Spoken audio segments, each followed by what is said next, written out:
Very glad to welcome you back. And that has been Agriculture Today and Tomorrow. And like I always say, and maybe for the future, but we're back from that segment, and I hope that you enjoyed having information about what agriculture is and how you can actually do when it has to do with agriculture. And maybe for those of us who are actually farmers, real farmers, we would have learned a whole lot from it. And maybe going forward, we hope that you would reach out and get to know a whole lot about agriculture, and we will not fail to tell you. Don't forget that that program returns on Friday, and we're hoping that we'll have someone sit here to talk more about what agriculture is today and what agriculture holds for us as a country and as individuals tomorrow. Still with me this morning is Simbiat Hamzat, and we're going to have a discussion. Simbiat, once again, how is agriculture in your own area? Well, I live in an urban area, so I don't even see agriculture except what I see on TV or what I see online. But you get to eat things that are actually produced from the agricultural sector. But physically planting and the likes, it's been a long time. So you've not actually had maybe an experience of having to do agriculture itself, maybe from years back? Well, maybe secondary school practical, but not since I've grown. So there has not been an experience of you having to actually cultivating what you've planted and eating from it? No, not at all. Really. But I would really love to go back into it. I've been nursing, having a plant and trying to nurture them and watch them grow. I've been having that thought, but I think I'm going to put it into action. As a growing child, Simbiat, I had this fun in me, seeing plants grow, having to wake up in the morning, get to water them, and then you get to sleep seeing maybe 3 leaves and 2 branches, and waking up the next morning, you see 1 more extra branch and maybe 2 leaves, trying to see how to grow, and the plants keep germinating. At a point in time as a child, I told my parents, I planted beans, just a seed of beans, and I told my parents I was going to feed them, from that beans that I actually planted. But how how many sacks of beans do you have now? Well, that's actually where the concern is, because I think it died gradually. Maybe because there was something I did not do. Maybe because there was something my parents did not do, to nurture, to help that interest to grow. Maybe also because the country we found ourselves. Nature, maybe the soil or. Yeah, exactly. All of those actually were part of it. But I know that in my place, people still grow beans. People still grow onion.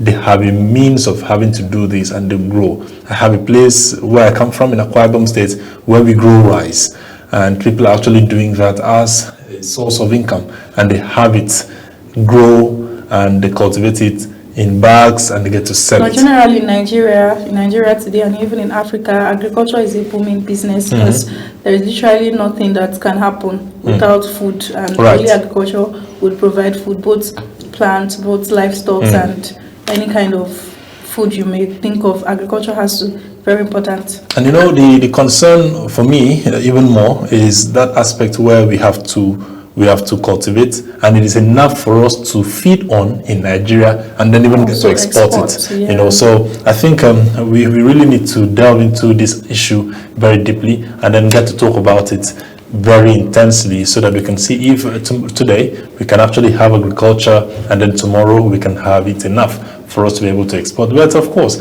in the discussion today, we are going to go back to what happened some days ago, basically on Friday, June 12th, the Democracy Day, where we saw a whole lot of demonstrators take on the streets to protest the worsening hardship and growing insecurity.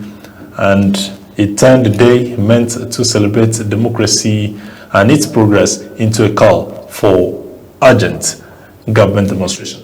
Protesters took marches on the streets of Lagos, Abuja, and many other states with placards, and they chanted slogans that demanded solutions to rising cost of living, unemployment, name them, and they described it as the inability of democracy to deliver meaningful improvement to the lives of ordinary Nigerians.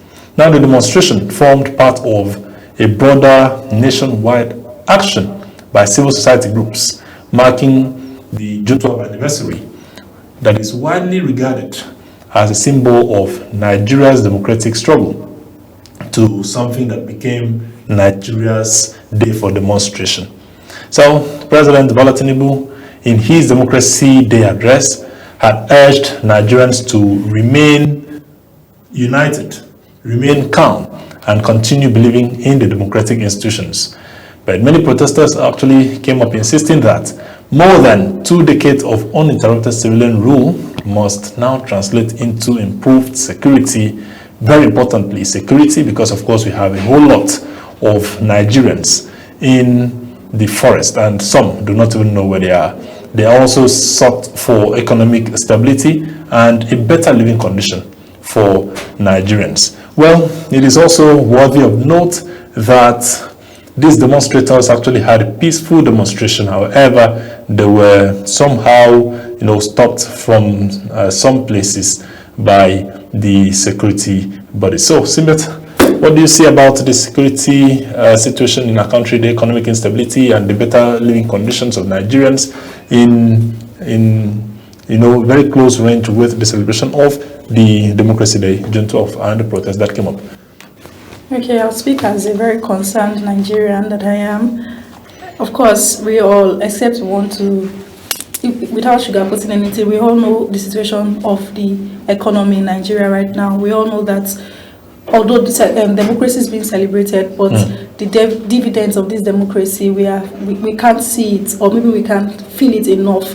Everybody thinks that, the economy is supposed to have been better. It's been like 27 years ever since the Democracy Day. So why are we still where we are? Why have they not been like impressive improvements, and then that we can see and actually look back to? So I think everybody's concern is valid. If anybody comes out to say he or she wants to protest, it's valid. If you want to do it at the comfort of your home with your phone and do it online, is valid as well, as long as you're in Nigeria and you're speaking up and you're doing it the right way, by not causing any chaos or by not being rough about it, then I think it's valid. Well, hundreds of Nigerians actually marched in cities as Lagos, and they protested the economic hardship, they protested inflation, and they also protested unemployment, in as much as they talked about the also rising food prices. Yeah, of course, it is actually a concern. Protesters actually argued that over 25 years of uninterrupted democratic rule should have produced better living conditions for Nigerians. Unfortunately, the case is different in Nigeria. And then President Bola Ahmed Tinubu called for national unity and faith in democratic institutions while defending his reform agenda. And that is another aspect that we are going to look at. The president actually came out to speak on that day, and he said that Nigerians should stay calm and really have a thought about the democratic rule, and also have a deep thought about defending the reforms in his agenda. But quite fortunately or unfortunately, we must say that we can recall that the president, now seated as the leader, as the number one man in the country, had at some point in time protested. He led a protest against the Jonathan-led government, and that was back then in 2012.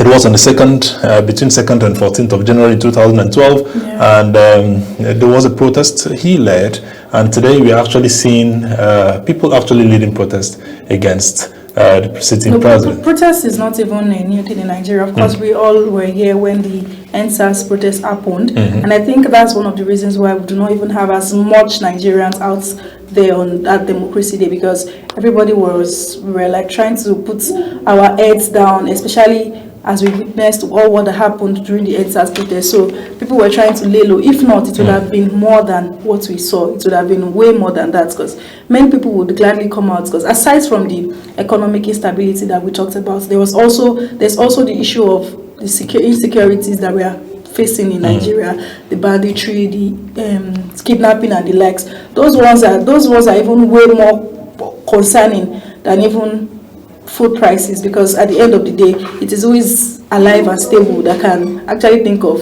buying food or going to the market. So these things are very concerning to us as Nigerians, and of course everybody has the right to express their feelings or their grievances to the government. On the 29th of May 2023, the president came and said fuel subsidy is gone, and that began to have economic reforms in our country, Nigeria, where first and foremost what we realized was that a lot of petrol stations had to cease their their sellings, because they were waiting to hear the new price so that they can also, inflect the prices for them, because of course they never knew when they'll return to the depot what it will cost there. So from there, we started seeing economic hardship, and that is again another concern for us as we talk about these protests.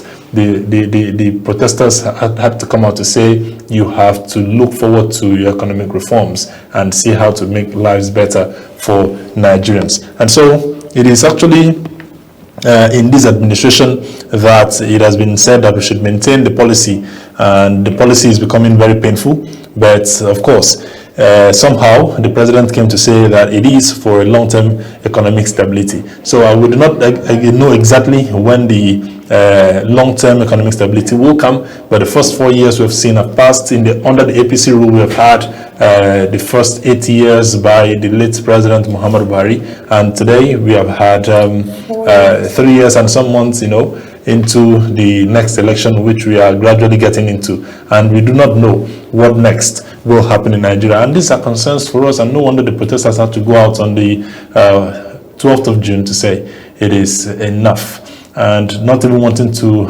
delve into the security situation, because we are hoping that one of these days we'll have a security personnel sit here with us, or an expert, so that we can together x-ray the security situation of our country, Nigeria. But moving from here,